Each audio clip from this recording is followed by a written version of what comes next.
Welcome to NucleCast, the official podcast of the ANWA Deterrence Center.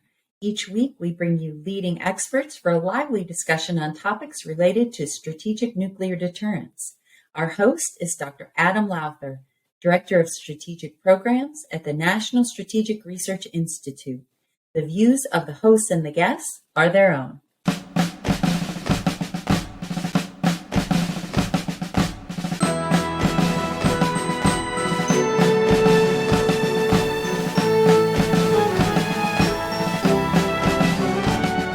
Welcome back to another exciting episode of NucleCast. Of course, I am your host, Adam Lowther, and today we have a great guest with us. That is Dr. Donald Gooch, Don, or as I call him, because he is a friend after all, the Gooch. And so it's good to have Don with us. He is, of course, an associate professor at Stephen F. Austin State University, where he is a professor of political science, but his specialty is quantitative methods. And he's, of course, a statistician as well.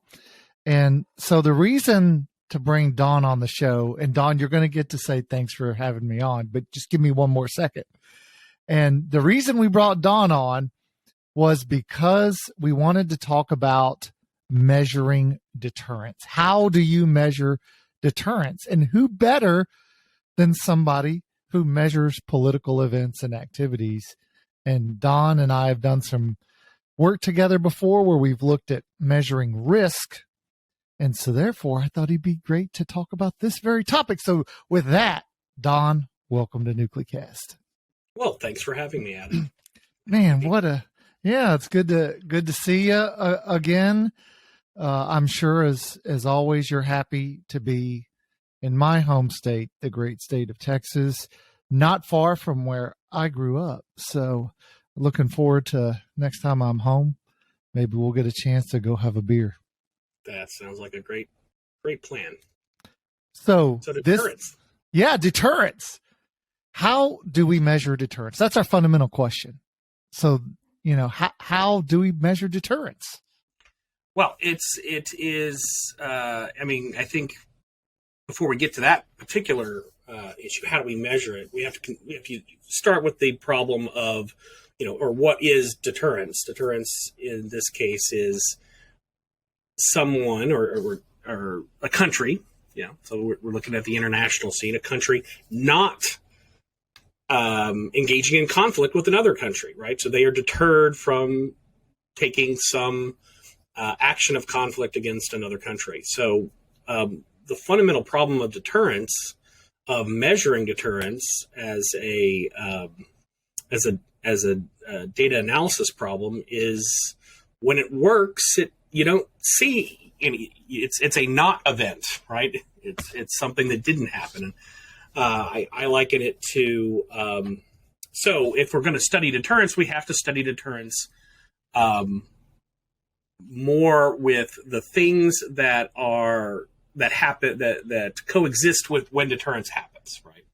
And again, I likened it to how physicists study black holes, right? We can't observe a black hole because light goes in, doesn't come out. Anything goes in the black hole doesn't come out, so we can't actually observe it. So how do we know they exist? How do they study black holes?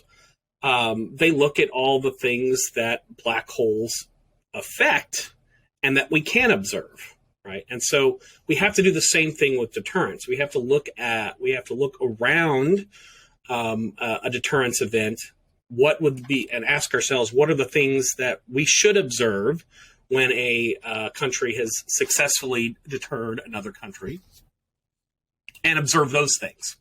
And it's those proxies that form the basis of most of the empirical study of deterrence. And so give us some, what would be some specific examples of what you're talking about? So, the traditionally the study of deterrence looks at things like military balance, right? So,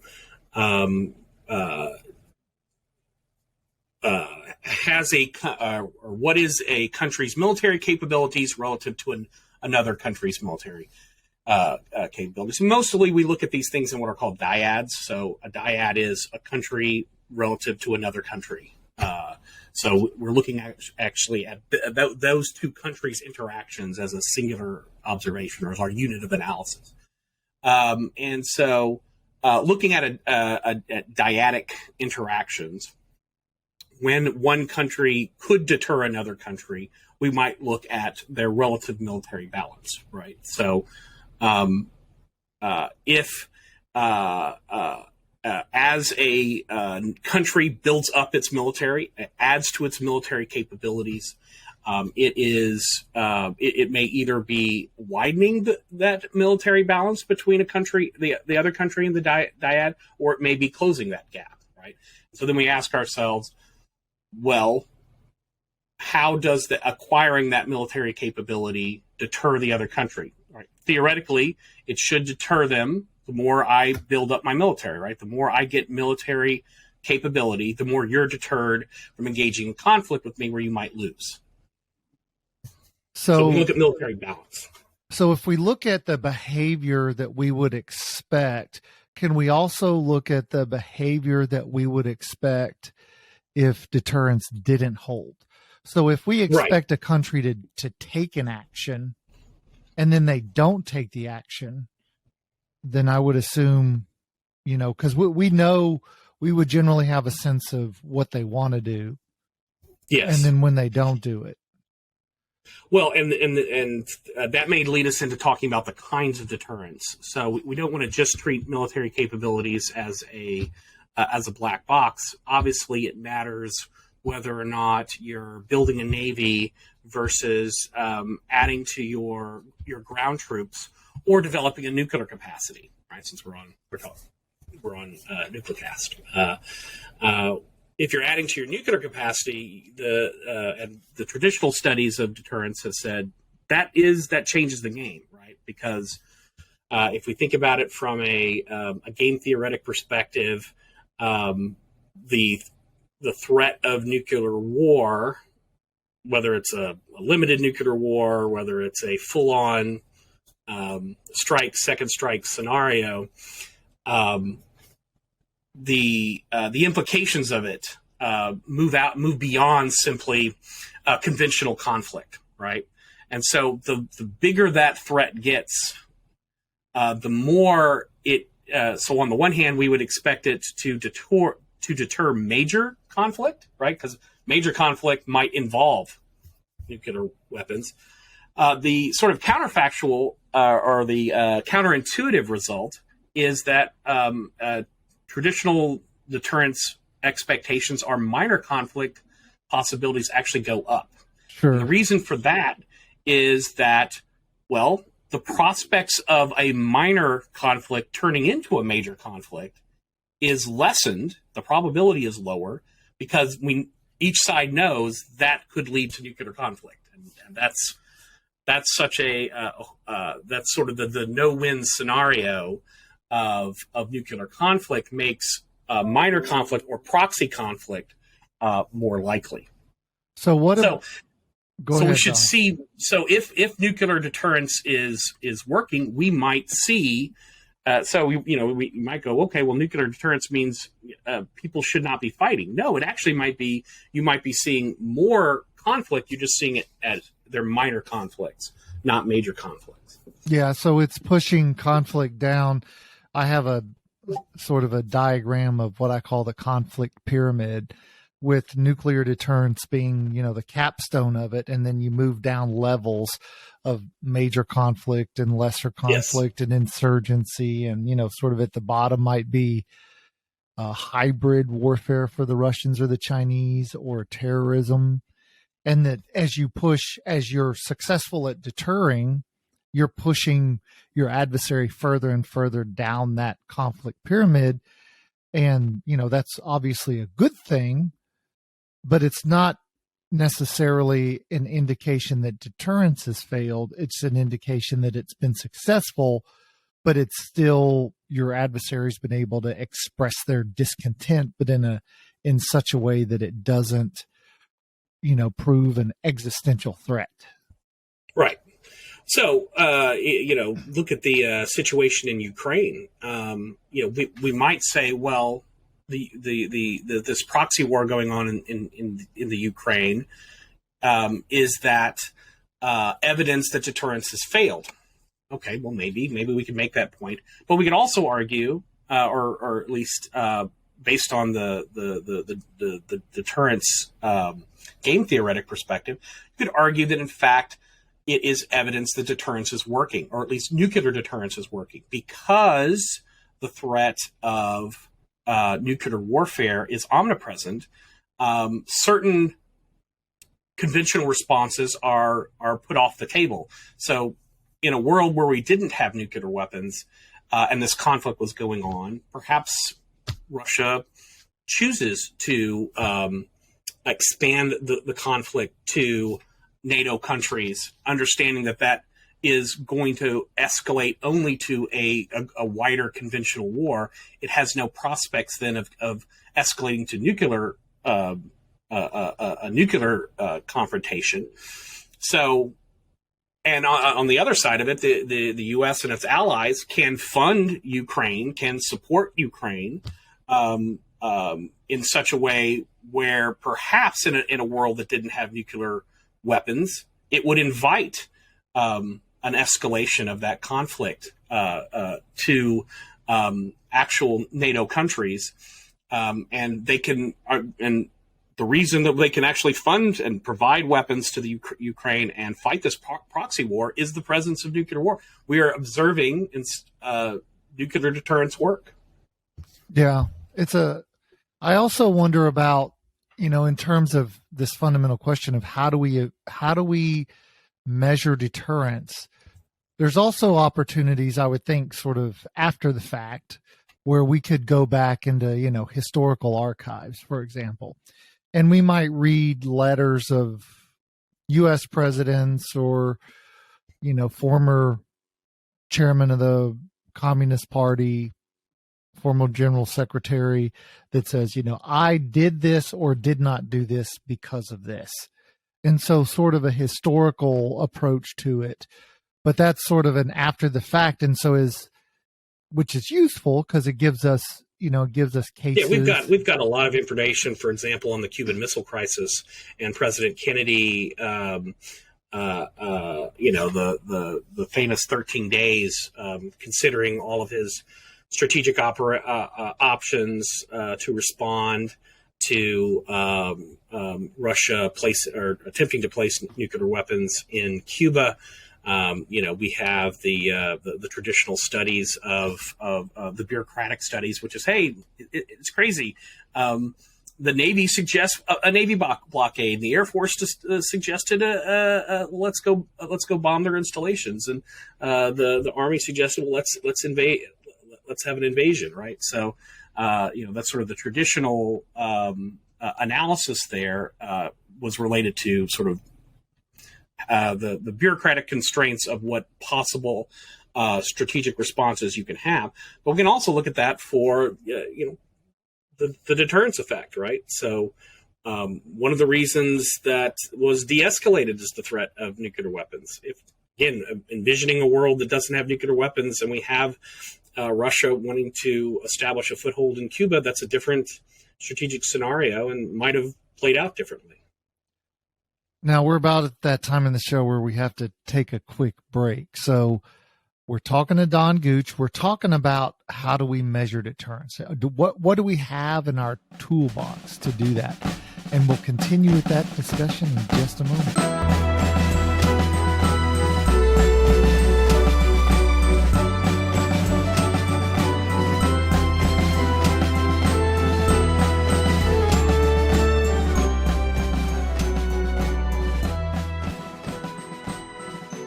This episode of Nuclecast is brought to you by the ANWA Deterrence Center, whose mission is to educate Americans about the nuclear enterprise and strategic deterrence.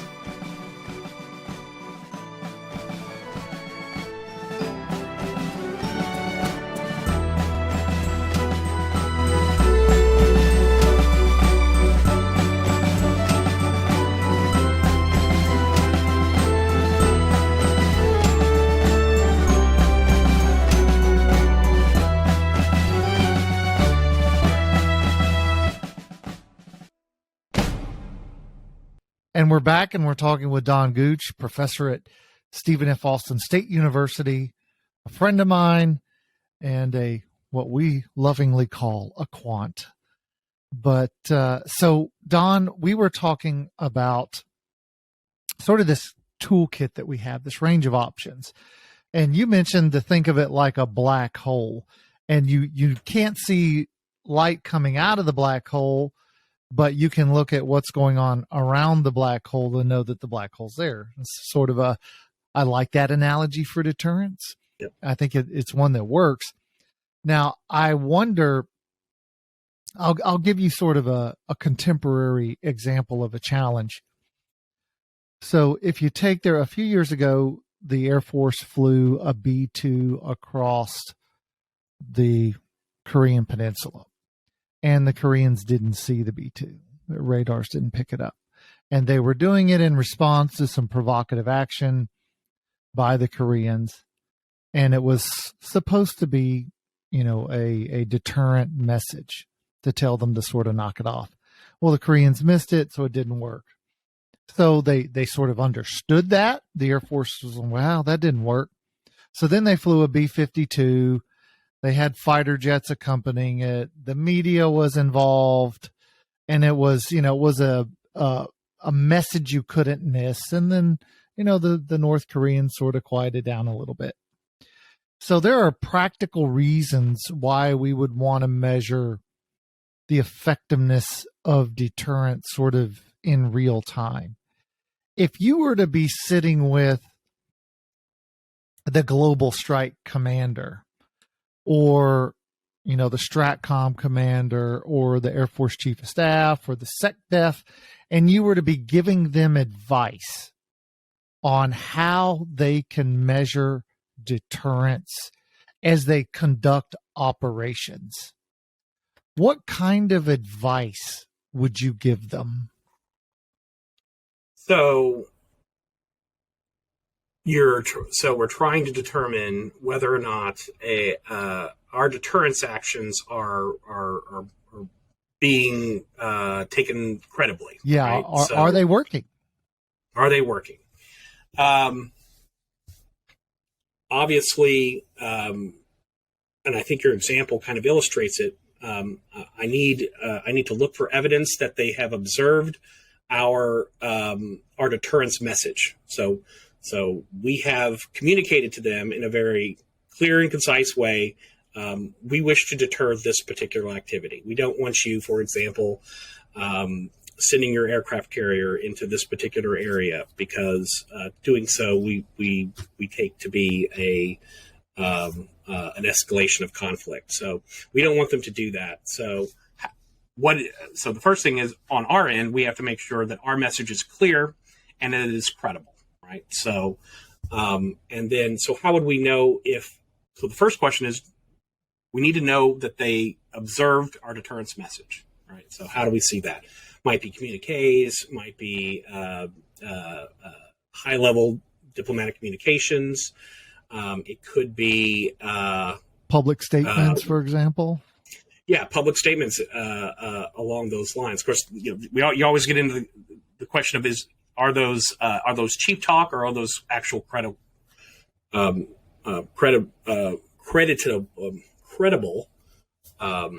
statements or threats or warnings?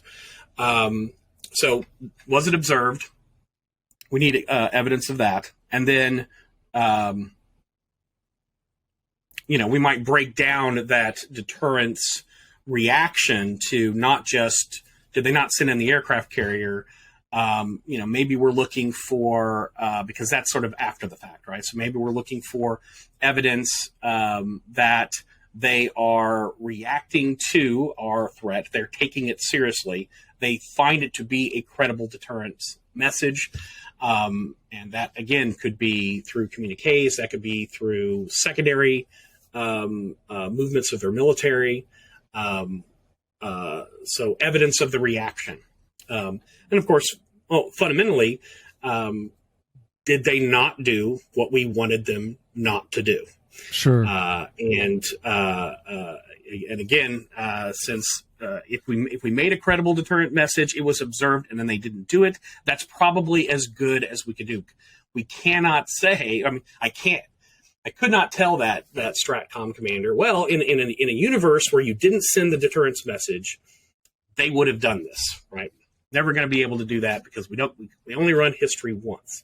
But in terms of the evidence that we can see, if I can determine that the message was received, that they found it to be credible, and that they then reacted to it, then that's evidence that deterrence worked. Well, so you sort of brought up a interesting point, and so there's this great chart that was created by Admiral, retired now, Rich Meese, who was the Stratcom commander 20 years ago.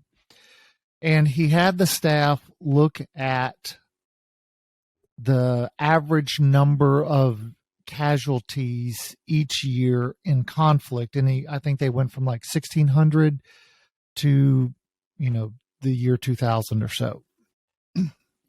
And what they found is that on average, over that 400-year period, about 1 to 2% of the population died in any given year as a result of conflict. And then when we get to 1945, and then for the 50 years, 55 years after, that number goes down to like 0.1%. So therefore, the argument would be that nuclear weapons enter the scene, conflict casualties go down. That's a clear example of deterrence working. But for others, like there's a famous academic, I think he's at Harvard, Steven Pinker, who wrote a book called The Better Angels of Our Nature, in which he argues that it's not that, it's not necessarily that nuclear weapons have done all this, but that humans are changing and evolving and they're becoming more pacific, and that there are all these other variables that explain why there's less conflict and less casualties from conflict, that it's not necessarily nuclear weapons. And for advocates of nuclear disarmament, this is sort of one of the arguments that they'll often bring up, is that, hey, you can't prove that nuclear weapons have caused this, that it can be all these other things as well. And so I guess my question to you is, if we wanted to try to figure out that problem, how might we go about doing it? Well, I mean, this is the confounding factors problem, and it's always difficult when we get into things that are happening simultaneously. Which one is the true influence? From a statistical standpoint, we have some techniques. If we get measurements that we can look at where we basically put those potential confounding factors in a model. We account for their co-relationships, and we can actually assess then which one, based on the model, is more responsible for a particular outcome than the other. But that presupposes we have those measurements and we're able to conduct that analysis. In this particular case, I do have some questions about that analysis. A lot has changed over, what was it, 500 years? Yeah. 500 years. And I can think of a lot of reasonable alternative explanations for why in 1945, deaths, for example, over that same period of time, or actually look a little bit longer, deaths from natural disasters have declined substantially, right? Obviously, that's not nuclear deterrence.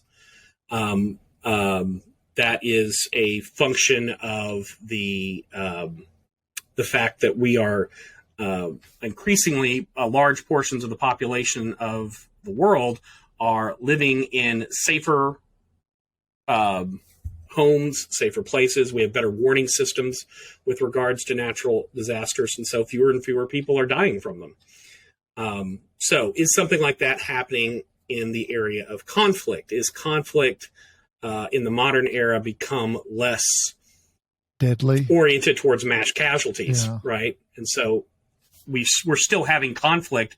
It just kills less people. I think that is definitely an alternative explanation we want to look at to the question of whether or not deterrence has actually had that impact. We might look at frequency of conflict and sort of move away from looking at the casualties. Now we're just looking at conflict and the levels of conflict that are going on. That would potentially put that confounding factor off to the side, and maybe we see that there's a lot less conflict. So even though, yes, it's true that conflict is different, it is less. It causes fewer mass casualties. We actually see that conflict has declined. There's less conflict. And so that, to me, might be nuclear deterrence, not technological progress. So I don't think much of Pinker's argument. So I didn't give it a lot of treatment. So if you were to, let's suppose that the Department of Defense hired you and wanted you to create sort of a simple, straightforward checklist that they could use to try to measure the effectiveness of their deterrent operations, what might you put on such a checklist such that, some major sitting at a command somewhere could, look at what's going on, see what they're doing, and then try to sort of, at least in a basic way, come to a conclusion of whether it's working or whether it's not working? Yeah. So the checklist needs to define the deterrent action. So what are we doing that is attempting to deter the other country? So we have to do that. We have to make sure that the other country observes our deterrent action, right? So that has to be the checklist, right? So we communicated our message. The message was received. And then, of course, we also want to check and make sure that that message is perceived as credible. In other words, the other country believes that if they don't not do what we want them not to do, we will, in fact, take action that they will not like. So that it's preventing us taking that action that is deterring them from doing what we don't want them to do. So that's the next step. They have to find that credible. And then your last on that check mark is actions or actions by the deterrent, the receiver country, that indicate they have they've observed the message, they find it credible, and they are in fact being deterred. They're not taking actions that we want them to not take. So as we wrap the show up, because we're running short on time, what would you, if you could have like a sort of a message of, hey, this is important, here's what you got to do to better understand its effectiveness or not, what would you want to recommend or save? I mean, we've talked about, what we might say to the Global Strike Commander, what sort of checklist we might build.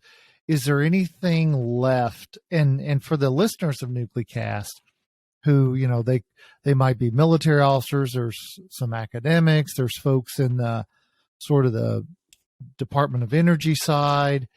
Is there sort of any kind of big takeaways or advice that you might give them to try to help them measure the effectiveness of what they're doing, or anything you would want them to read, or any studies? I mean, what can we leave? What sort of useful information can we leave the listeners with? Well, that's a big question. I would say that, and this is going to sound familiar given the work that you and I have done together, which is that if you want to know, if you want to learn things about the world, if you want to learn things about behavior, particularly in the strategic context where sometimes incentives are not aligned, then we need to be systematic in our approach, right? You have to think very precisely about what it is that we're trying to do, how can we observe it? How can we systematically collect data on what we are doing? And then how can we systematically collect data and observe the response to that?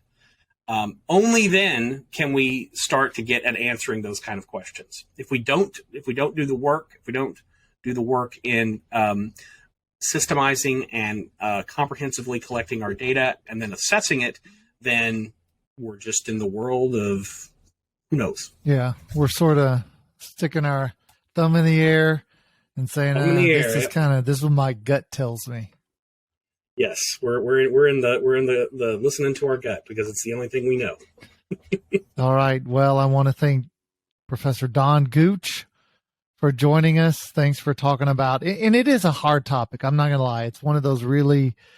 So it's funny that you should, this discussion, because this is a really challenging topic. And I remember once going to the State Department and asking them, how did they measure the effectiveness of their diplomacy? Because I thought, our topic is sort of like theirs. And so I'm sure the State Department has a good way to measure it.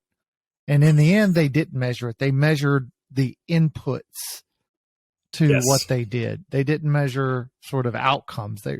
And so I was like, man, this really isn't actually a very challenging topic. So I want to thank you for coming on the show and us having this brisk conversation about how do we try to do this very difficult thing.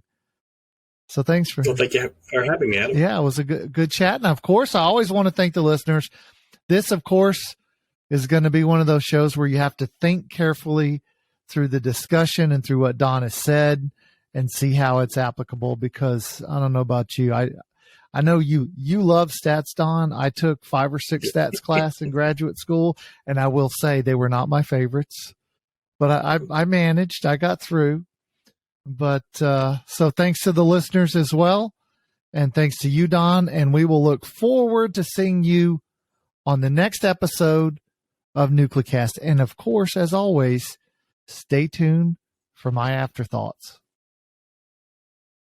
Well, so we just had a interview with Don Gooch. I don't know about you, but my brain is tired because thinking about those kinds of questions are some of the really challenging ones. And this is almost like a natural disadvantage of deterrence, is that its success generally doesn't have an easily measurable outcome, which makes deterrence really hard to measure. And to then go out and say, hey, what we're doing is working, so therefore, fund missile systems and fund bombers. And so it's just, you're at a natural disadvantage. This is why we have such a predilection for conventional conflict, because you can see it happening and then you can see the results for good or bad. And deterrence isn't quite like that. And so it was an interesting discussion with Don. And then just to try to think through, how do we effectively measure it? I'm still not sure we have really good ways to do that. This has been a production of the ANWA Deterrence Center. Our executive producer is Kimberly Charrington, and this episode has been engineered and mixed by David Krumthal. Follow the show on LinkedIn, Facebook, and Twitter at NucleCast. Listen, follow, and review the show on Spotify, Apple Podcasts, Amazon Music, or wherever you listen to your favorite podcasts.